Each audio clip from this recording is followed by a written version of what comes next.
እግሬ፣ እጄ፣ ጎና አጥንቴ፣ አንገቴ፣ ወገቤ ተሰባብሯል ሲል የነበረው ኤፍሬም ይህንን ነገር ማን ያደረገው ተብሎ ሲጠየቅ እንግዲህ ብሩክ እንዳደረገው ተናግሮ ለሀይሚም ለተመልካችም እንግዲህ ከባድ ውሸት ዋሽቶ ነበረ። ዛሬ በድጋሚ እንግዲህ ብሩክ ሂዶ እውነታውን አሁኑኑ ታወጣለህ፣ ካልሆነ ግን እመታለሁ በማለት ሀይሚ እውነታውን እንድታቅ እንግዲህ በጣም በከባዱ ተጭኖ ጠይቆታል። በስተመጨረሻም ሀይሚ እውነታውን አይታ አውቃ በራሱ አፍራለች። በአጠቃላይ የሆነው ነገር በሙሉ ውሸት እንደነበረ እኔም ነግራችሁ ነበር። ከጅምሩም ጀምሮ በጣም አስቸጋሪ ነገር ተፈጥሯል። እንግዲህ ሀይሚ ማንን ማመን እንዳለባትና እንደሌለባት ማወቅ አልቻለችም። ትናንትና በሰራሁት ቪዲዮ አንቺም ተቀየርሽ ወይ ሀይሚ ላይ ምናምን እያላችሁ ብዙ አይነት ሀሳብ አስተያየት ስትሰጡ ነበር። በነገራችን ላይ እኔ ብሩክንም ሀይሚንም ወዳለሁ እና ብሩክም ሲያጠፋ ብዙ ቀን ተናግሬዋለሁ። በጣም ብዙ ቀን ለምን እንደዚህ ያደረክ፣ ለምን እንዲሆነ፣ ለምን እንደዚህ ተፈጠረ ብዬ ብዙ ቀን አምቼዋለሁ፣ ተናግሬዋለሁ፣ ተቆጥቼዋለሁ። ስለዚህ ሀይሚም ስታጠፋ ዝም ብዬ ያዩዋት የሚሄድ ከሆነ ነገ ከነገ ወዲያ ህይወቷ የሚበላሸው ለሷ ነው። የምሬ ነው። እኔ ሀይሚ ብል ዘላለም አለምን ምንም አይደክመኝም፣ አይሰለቸኝም። ግን እቺ ልጅ ጥፋት እያጠፋች እንደሆነ እያወቅኩኝ እያየውኝ ወደ ጥፋት መንገድ እየሄደች ወንድሟን ራሱ ማመን እንደሌለባት ትናንትናም ቪዲዮ ሰርቼ ለቀቄላችሁ ነበር። ወንድሟ ውሸት ነው። በቃ ይሄ ልጅ የእውነት ለእህቱ ተቆርቆሮ ለእህቱ አስቦ ቢሆን ኖሮ የእውነት ከብሩክ ጋር ስሜቷን ተረድቶ በቃ ከብሩክ መለየት መራቅ እንደማትፈልግ አይቶ ተረድቶ ይህንን ነገር እንኳን ካደረገው በኋላ ምን ያህል ሀይሚ ለብሩክ ምን ያህል ስሜት እንዳላት በቃ ከሱ ተለይታ መጣ አይኗን አይቶ መረዳት ይችል ነበር። ምን አይነት ነገር እያሳለፈች እንደሆነ ምን አይነት ሁኔታ ላይ እንደሆነች አይቶ ያንን ነገር መለስ ብሎ በቃ ከብሩክ ጋር መታረቅ አለብሽ፣ መግባባት አለባችሁ፣ መስማማት አለባችሁ ማለት ሲችል አሁንም ነገር ለማባባስ ነገር ለመቆስቆስ ነው የመጣው። ታዲያ ይሄንን ወንድም አምና ገደል ውስጥ መግባት አለባት ወይ? ወንድሜ ነው አለች ሀይሚ ደጋግማ። ወንድምሽ ነው አሁን እናውቃለን፣ ሁሉም ሰው ያውቃል፣ አንቺም ታውቂያለሽ፣ እኛም እናውቃለን፣ ብሩክም ያውቃል። ግን ለምን እናትሽ አትሆንም? ለምን አባትሽ አይሆንም? ጥፋት ቦታ ላይ የሚወስድሽ ከሆነ ወይም ደግሞ አንቺን የሚጎዳሽን ውሳኔ ወስኝ ብሎ የሚያስገድድሽ የሚያስጨንቅሽ ከሆኑ እነሱንም መተው መቻል አለብሽ። በራስሽ አቋም ይኖርሽ፣ በራስሽ መንገድ ተጓዥ ብዬ እኔ ቪዲዮ ስሰራ ተሳድባችሁኛል፣ ብዙ ነገር ብላችሁኛል። እኔ መቼም ቢሆን ስለ ሀይሚ ክፉ ቃል ሊወጣኝ አይችልም። መቼም ቢሆን የሀይሚን ውድቀት አልመኝም። መቼም ቢሆን ሀይሚና ብሩክ ይለያዩ ብዬ ሀሳብ አልሰጥም። መጀመሪያ በእርግጥ ትናንትና ጥቅጥቀን ላይ የለቀኩት ቪዲዮ ነበር ዛሬ ባልሳሳትና የተናገርኩት ምንድን ነው ተመልካች የሚያወራውን የሚያነሳውን ሀሳብ ወይ ደግሞ መወያያ የሆኑትን እርሰ ጉዳዮችን ነው የተናገርኩትኝ ወደ መጀመሪያ አካባቢ መግቢያው አካባቢ። ከዛ በኋላ ግን የራሴን ሀሳብ የራሴን አስተያየት የራሴን እይታ ሰጥቻለሁና እንግዲህ ብዙ ነው እኔ ያልኩት ዛሬ ቃል በቃል ሆኗል። ሀይሚ በጭራሽ ይሄን ልጅ እንዳታምኑ ብዬ ቪዲዮ ነው የሰራሁት። በጭራሽ በተአምርና ስለመታችሁ ደግሞ ለምን ወንድ ልጅ እኮ አይመታም? በመግባባት መረዳዳት እየተቻለ በማውራት እንዴት እንደዚህ ይሆናል ብዬ ነው ሀሳብ የሰጠሁት። ለማንኛውም ግን ለሀይሚም ለብሩክም ምንም አይነት ጥላቻ እንደሌለብኝ ማወቅ መቻል አለባችሁ። እና ወደ ዛሬው ቪዲዮ ሲሄድላችሁ ብሩክ እንግዲህ አሳይሻለሁ የማደርገውን ነገር እኔ ያውቃለሁ በማለት እንግዲህ ትናንትና ተናግሮ ነበረ። ዛሬ ምን አይነት ነገር ሊፈጠር ይችላል ብዬ ትናንት የነበረው ሁኔታው በጣም ያስፈራ ነበረ። ዛሬ ኤፍሬም ቤት ድረስ በመሄድ እንግዲህ ፍፄም ብሩክም በቃ ኤፍሬምን ነው የምላችሁ ውሻ ነው ያደረጉት። ውሻ ማለት ነው። በእርግጥ ይገባዋል። የምሬ ነው ብላችሁ ይገባዋል። አንዳንዴ እውነት ኑሯችሁ በዚህ ልክ ከምትወዱት ሰው ጋር አንድ ሰው ሲያረቃችሁ በቃ የሆነ ነገር ሲያደርግ ስታዩ በጣም ስሜቱ በጣም ከባድ ነው። እሱ ያው ብሩክ አሁን ላይ ተመልካችም እያመነው አይደለም። ሀይሚም ጭራሽ ሙሉ በሙሉ በቃ እሱን ኤፍሬምን እንዴት መታ፣ ለምን መታ፣ በምን ተገናኝታችሁ ምን ብላ እንኳን ለመጠየቅ ጊዜ አልነበራትም። ኦልሬዲ በቃ እሱም ሲፎክር ሲዝት ስላየችው በቃ ኦልሬዲ መታይ ሲላት እሱን ነው ያለችው በቃ እና ሄደች። በቃ እምነቷ ጠፍቶ በቃ ብሩክን ነው መናገር እየደፈረችው ወይ ደግሞ ብሩክን ነው የተናገረችው። ብሩክ አላደረኩትም ብሎ ቢነግራትም ግን ደግሞ ልታምነው አልቻለችም። አለመተማመን አያችሁ ምን ያህል ርቀት እንደሚወስዳችሁ፣ ምን ያህል ከምትወዱ ሰው እንደሚያረቃችሁ፣ ምን ያህል በጣም አስቸጋሪ እንደሚሆን አያችሁ አይደለ? እና ዛሬ ብሩክ በጣም ተበሳጭቶ ተናዶ ሄዶ ነበረ። ግን ስቆ ነው የወጣው። ሲወጣና ኤፍሬም ሀይሚን አገናኘን ሲሉት አላገናኘም ምናምን የሚውጡልኝ ከቤቴ ምናምን እያለ ነበረ።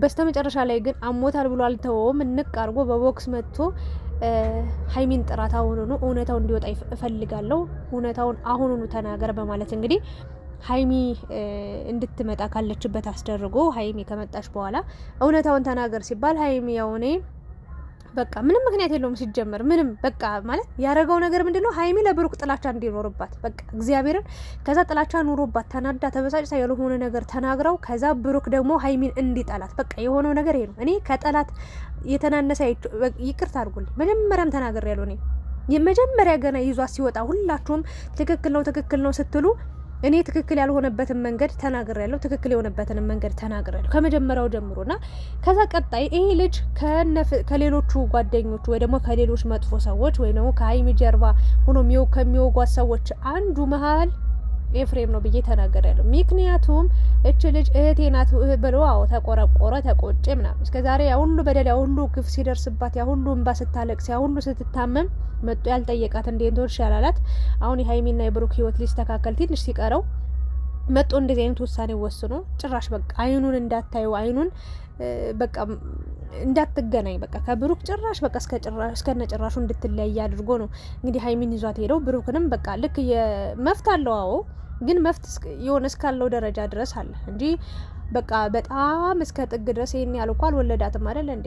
አልወለዳትም። ምን እህቴ አለ። ለሁላችንም እህታችን ናት፣ እግዚአብሔር ይመስገን።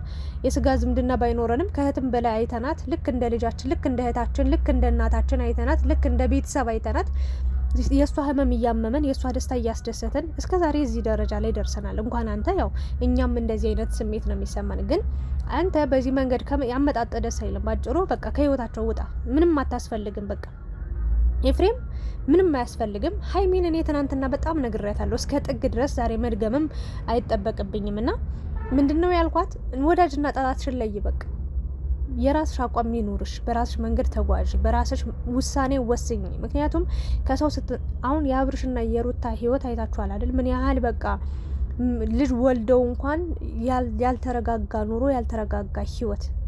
አብርሽ በዛ የሆነ ነገር ይሆናል፣ ሩታ በዛ። ይሄ የሆነበት ምክንያት ጣልቃ በሚገቡ ሰዎች ክፍተት በሚፈጠሩ ነገሮች እየሰፉ መጠው ነው። ዛሬ ላይ መጀመሪያ አንድ ሰው ገባ፣ ከዛ ሁለት ሰው፣ ከዛ በአብርሽና ሩታ ህይወት ውስጥ ስንት ሺህ ሰው እንደገባ ግልጽ ነገር ነው። እና አቋም ደግሞ ሊኖርሽ ይገባል። በቃ አቋም ቀይ መስመር ሊኖርሽ ይገባል። ብሩክ ቀይ መስመር አስምሮልሽ እንዲህ ከሆነ እንዲህ ካደረግሽ እንደዚህ በዚህ መንገድ አይቀጥልም ብሎ አስረግጦ ነው የሚነግርሽ አይደለ እንዴ ሀይሚዬ? አንቺም ያንን ውሳኔ አንቺም ቀይ መስመር ሊኖርሽ ይገባል። እስከዚች መስመር ካለፍክ የኔና ያንተ ነገር ያበቃል። እስከዚች መስመር እንድትደርስብኝ ይሄ ነገር መሆን የለበትም ብለሽ ቀይ መስመር ማስመር መቻል አለብሽ፣ ከብሩክ ጋር ያለውን ነገር ማስቀጠል ከፈለግሽና አሁን ላይም ብሩክ ላይም ሀይሚ ላይም መፈላለግ፣ መዋደድ፣ መተሳሰብ እንዳለ ነው እያየው ያለሁት እስከነ ጭራሹ በቃ እስከ መጨረሻው።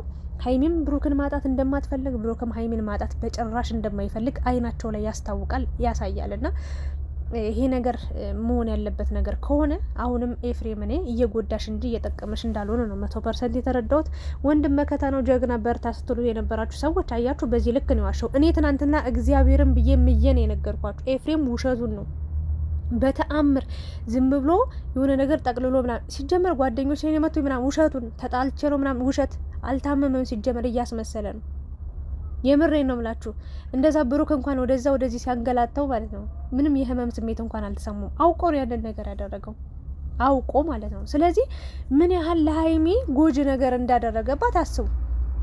ይሄ ልጅ ለምን መጣ? ከመጣስ ይሄንን ውሸት ለምን መዋሸት አስፈለገው የሚለውን ነገር ሀይሚ ቆም ብለሽ አስቢ። በቃ ማለት በጥፎ ሰው እንዳልሆነ አውቃለሁ። እንኳን ላንቺ ሌላ ሰው የሚጎዳል ብዬም አላስብም። ግን አሁን ሰዓት የእናትሽ ልጅ እናትሽ ራሱ አትታመንም፣ አባት ራሱ አይታመንም። እና በቃ እኔ እንጃ አላውቅም። በሀይሚ ዙሪያ ያሉ ሰዎች እኔ የምሬ ነው ምላችሁ ምንም ታማኝ ናቸው ለሀይሚ 100% ከልባቸው የሚያስቡ የሚቆረቆሩ የሚጨነቁ ናቸው ብዬ ለማሰብ ይከብደኛል። እና በማወቅም ሆነ ባለማወቅ ብቻ አንቺን ከብሩክ ለማራቅ አንቺ ለብሩክ ጥላቻ እንዲኖርሽ አንቺ ከብሩክ ጋር እንድትጣይ አንቺ ከብሩክ ጋር ሰላም እንዳትሆኝ እስከ መጨረሻው በቃ እንድትለያይ በቃ ይህንን ነው የፈለገው። ታዲያ በዚህ መንገድ እያሰበሽ በዚህ መንገድ እየሳበሽ በዚህ መንገድ ያልሆነ ነገር ውስጥ እየከተተሽ ታዲያ ከዚህ ልጅ ጋር ወይ ደግሞ ወንድሜ ነው የምትይው ሰው ወንድምነቱ ምኑ ላይ ነው? እና ሀይሚ እኔ ላንቺም ነግርሽ ነገር ትናንትናም ተናግሬ ያለው ኤፍሬም 100% አውቆ ነው ይሄው እግዚአብሔርን ብዬ ነው የተናገርኩት። ያስታውቃል ውሸት መሆኑ በደንብ ነው የሚያስታውቀው። በደንብ ብሩክ ይሄን ያህል ደደብ አይደለም። የምሬ ነው። ሊናደድ ሊበሳጭ ቃል ሊሰብር ምናምን ይችላል። ግን በዚህ ልክ ገና በዛ የሆነ እንደ ሴት ተለፋልፎ ምናምን ለተቋቆሩት ነገር ሄዶ በዚህ ልክ ያልሆነ ነገር ያደርጋል ብዬ ስለማላምን እግዚአብሔርን ይሄን ያህል እኮ ብሩክን የእውነት አብረን ነው እኮ ስንት ጊዜ ተጉዘናል አይደል እንዴ? እናውቀዋለን በደንብ የተቀየሩ ባህሪዎች አሉት። አዎ አሉት። ግን በዚህን ያህል የወረደ ነገር ያደርጋል ብዬ ስለማላምን አላደረገውም፣ ውሸቱን ነው ብዬ ተናግሬ ነበር። ዛሬ እውነታው ወጣ። እንግዲህ እነሱ ጋር ተጣልቼ ተደባድቤ ነው የመጣሁት ምናምን አለ እና ሀይሚ ደግሞ ደነገጠች። ብሩክ ደግሞ ይኸው እውነታውን እንድታቂ ነው የፈለግኩትኝ። እኔ ካጠገቡም አልደረስኩ፣ ምንም ነገር አልነካሁትም። አንቺ ግን እኔን መቼ ነው የምታሚኝ በማለት እንግዲህ ተናዶ ተበሳጭቶ ከቤት በቃ ደስ ብሎት እውነታው ከጊዜ በኋላ እውነታው ሁሉም የእውነታ ይወጣል ብሎ እንግዲህ አንዱ እውነታ ይወጣል። ጥሏት ሄዷል። ሀይሚ ብትለምነውም ተው ቆይ ምናምን ብትለውም ከፍፄ ጋር ነው የሄዱት እና ስለ ፍፄ ደግሞ መልእክት ማስተላለፍ የምፈልገው ነገር በመሀላችሁ አትግባ። አንተ ራሱ እውነታን ለማውጣት በማገዝም በመተባበር ጥሩ ነው፣ ግን በዚህን ያህል ደረጃ ደግሞ አፍ መካፈት ምናምን ይደብራል። ወንድ ሆኑ፣ እግዚአብሔርን ነው የምላችሁ ወንድ ሆኑ እና ሀይሚ የፈለገ ነገር ቢሆንም የፈለገ ነገር ቢያስከፋትም ቢያስቀይማትም እሷ እንደፈለገች ልትናገረው ትችላለች። ግን አላፊ መናገር ወንድሟ ነው፣ ይከፋታል። በቃ ፍፄ የሆነ የወረደ ነገር አታድርግ፣ በቃ ይመለከተኛ ምናምን ብሩክ ብቻ በቂ ነው በቃ ምንም አንተ ተደርበህም አንተ ተጨምረህም ምናምን ምንም አስፈላጊ አይደለም። ጓ ማለት ምናምን ሁሉም ጓ ማለት ይችላልና እባክህ ከቻልክ ጸጥ ማለትን ምረጥ። ካልሆነ ደግሞ ነገር አታባብስ፣ አታቀጣጥል ብዬ ነው መልእክቴን ላስተላልፍ የምወደው። እና ብሩክም እንግዲህ እኔ ምንም ያረኩት ነገር የለም አብሳላትም ወደደችኝ እንጂ እኔ ምንም ያረኩት ነገር የለም እያለ ነው። እኛ ብሩክን ስንወቅሰው ስንሰድበው ስንናገረው የቆየ ነው። አንደኛ ለሀይሚ በቃ አላስፈላጊ ቃላት ይናገራል። በዋነኝነት ግን ሴት ይዞ ይመጣል። ባጭሩ ከመሬት ከየት እንደጎትቶ ከፍሎ ከየት ብሎ እንዴት ብሎ እንደሚያመጣቸው አላቅም፣ ይዟቸው ይመጣል። ከዛ ሀይሚ ላይ እንደፈለጉ ለመፈጨት ይሞክራሉ። ሀይሚን እንደፈለጉ ለመናገር ይሞክራሉ። ብዙ ነገር ያወራሉ። ብዙ ታሪክ ይፈጠራል። እና አንደኛ ለምን ሴት ለምን ይዘህ ትመጣለህ ብለን የተናገር ነው። ሁለተኛ ነገር ደግሞ በቃ ንግግሩ ደስ አይልም። ይህንን ነገር ነው እንጂ የእዩ ጉዳይ ራሱ ቀስ በቀስ መውጣቱ አይቀርም፣ እውነታ ይወጣል ብሏል። እና በዚህ መንገድ ለሀይሚ እውነታው እንዲገለጥ በማድረግህ በጣም ጎበዝ። ግን ተረጋጋ። መረጋጋት ትልቅ ጥቅም አለው። ግንፍል ማለት ለማንም አይጠቅም። የምሬ ነው የምላችሁ። እና ሀይሚም ተረጋጊ፣ ብሩክም ተረጋጋ። በመሀላችሁ ሰው ከነ ጭራሹ አስወጡ። በቃ ፏ በሉ፣ ራሳችሁን ቻሉ። በእናታችሁ ግን ቲክቶክ ላይ ያላችሁ ሰው ስንት በሽተኛ ታማሚ ሰው እንዳለ ብታውቁ። ቲክታክ ላይ ስንት የወረደ በሽተኛ አእምሯቸው የታመመ ሰዎች ስንት ሰዎች እንዳሉ። አቤት የወረደ ነገር ስለ ሀይሚ የሚያወሩት የወረደ የዘቀጠ። እናንተ ስለ ብሩክ የሚያወሩት ስለ ብሩክ ቤተሰቦች እናቱን ዘግዝቀው በለው ፎቶውን ዘቀዘቃችሁ። እሷን ከየትም አታገኟትም። የምሬ ነው። ሀይሚን ዘግዝቃችሁ ብዙ ነገር ህጻን ልጅ እናንተ እግዚአብሔር ምስክሬን እኔም በየመጡ የሆነ ቀን ላይ በጣም አለቀስኩ። ገና የ2 ዓመት 3 ዓመት ያልሞላውን ህጻን ልጅ ዘግዝቃችሁ ስትሳደቡ ነበርና መድኃኒዓለም ማስተዋሉን ይስጣችሁ። እግዚአብሔርን ነው የምላችሁ። እኔ ሀይሚና ብሩክ እንደሚታወቀው ዩቲዩብ ላይ ቪዲዮ እየሰሩ ነው። እሷም ታወራለች፣ እሱም ያወራል፣ እሱም ያጠፋል፣ እሷም ታጠፋለች። በቃ በዛ ቪዲዮ መሰረት ሀሳብ አስተያየት ልንሰጥ ይገባል። ከዛ ውጪ ግን ለምንድን ነው የሌለ ታሪክ ፈጥራችሁ በዚህ ልክ ሰውን ለመኮርኮም፣ ሰውን ለመጨቆን፣ ሰውን ለማጥፋት የምትነሱት? እና እነሱ እንደሆነ እያያችኋቸው ነው። ህይወታቸውን፣ ኑሯቸውን እዩት እስኪ የሚኖሩበትን ቤት እግዚአብሔርን ነው የምላችሁ። እስኪ እዩት እስኪ የሚለብሱትን ልብስ ዛሬ የለበሱትን ነገ ይለብሱታል። እስኪ የዛሬ ወርም አይለብሱትም እንኳን ልብሳቸው በቁም ሳጥን ተሞልቷል። የምሬ ነው። በጣም የከፍታ ማማ ላይ እየደረሱ ማንም ሰው ከነሱ መድረስ አይችልም። እና ከቻላችሁ ጥሩ ሀሳብ አስተያየት በቃ እንዲመለሱ እንዲያስተካክሉ ማድረግ፣ ካልሆነ በቃ ዝም ማለት የተሻለ ነው። እና ያልሆነ ንግግር ያልሆነ ነገር በጣም የሚቀፍ ነገር እግዚአብሔርን ምን አይነት ጭንቅላት እንዳላችሁ እኔ መድኃኒዓለምን ነው የምላችሁ። ተው፣ ሰው የዘራውን ነው የሚያጭደው። ነገ በእናንተ ህይወት ላይ ደርሶ ስታለቅሶ እግዚአብሔር ሆይ ፈጣሪ ሆይ ምን አርጌ ነው ምናምን ብላችሁ ፈጣሪያችሁ ልታማረሩ ልትጨነቁ ትችላላችሁ። ግን ሁሉም ሰው ትናንትና የሰራው ስራው ነው ዛሬ ላይ በቃ ደሞዙ ነው የሚከፈለው። እባካችሁ እንደዚህ አይነት ነገር አታድርጉ። ነገም እናንተ ምን አይነት ደረጃ ደርሳችሁ ምን አይነት ነገር እንደሚያጋጥማችሁ አታውቁም። በሰው ህይወት ውስጥ ዘቡ ብላችሁ እናንተ ብሩክ ለሀይሚ ከሚያስብላት በላይ እናንተ ልታስቡላት አትችሉም። በተአምር ሀይሚ ለብሩክ ከምታስብለት በላይ እናንተ ልታስቡላት አትችሉም። ሁለቱም ይተሳሰባሉ። ታያላችሁ፣ አንድ ላይ ደግሞ ይመጣሉ። እግዚአብሔር አምላክ አንድ ያድርጋቸው። እኔ አሁንም ኤፍሬምም ሆነ ጋሽዬም ሆነ አባቷም እናቷም የሚሆኑ ማንንም ሰው ማመን የለባትም። በቃ ሀይሚ በራሷ ትወስን። ከብሩክ ጋር መቀጠል ከፈለገች እንዲህ እንዳታደርግ፣ ይሄ ነገር ያስከፋኛል፣ ይሄ ነገር ያስቀይመኛል፣ ይሄንን ነገር የማታደርግ ከሆነ አብረን እንቀጥላለን፣ ካልሆነ ግን እንለይ ብላ የራሷን መስመር አስመራ መቀጠል መቻል አለባቸው ብዬ ነው የማስበው። የዛሬው ቪዲዮ ይህንን ይመስል ነበር የኔ ሀሳብ። የእናንተን ሀሳብ አስተያየታችሁን ኮሜንት ላይ አስቀምጡ። ላይክ፣ ሼር፣ ሰብስክራይብ ማድረጋችሁን እንዳትረሱ። እወዳችኋለሁ። ለሀይሚና ለብሩክ መስማማቱን ይስጣቸው ብዬ እመኛለሁ።